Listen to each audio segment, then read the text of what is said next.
ভাবি পানি তো খেতে চাইছে, দিয়ে আসি? তুমি তোকে চেনো না, বদের হাড্ডি একটা। কি আর করবে ভাইয়া, পানি তো চাইছে, দিয়ে আসি আমি। ঠিক আছে যাও। পানি। Thank you. আরে গ্লাসটা তো নিয়ে যাও। গ্লাস দিয়ে আমি কি করব?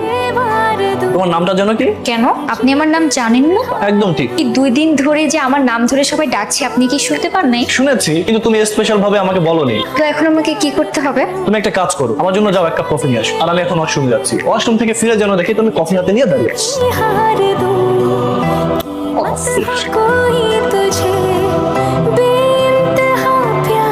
কি সাংঘাতিক মেয়ে রে বাবা। আপনার, তুমি কি ভেতরে আছো? হ্যাঁ ভাবি। আমি কি দরজা খুলে দিব নাকি এখানেই থাকবা? বলো প্লিজ। মেয়েটা কোথায়? এমন কেন মেয়েটা? তুমি যেমন সাবিনাও তেমন। আচ্ছা শোনো, তোমাকে একটা কাজ দেবো, করতে পারবে? কি কাজ বলো? সাবিনা সারাদিন বাসায় একা একা থাকে, ও মনে হয় একটু বিরক্ত হচ্ছে। তুমি একটু বাইরে ঘুরতে নিয়ে যাবা? তোমার কোনো চিন্তা করতে হবে না, আমি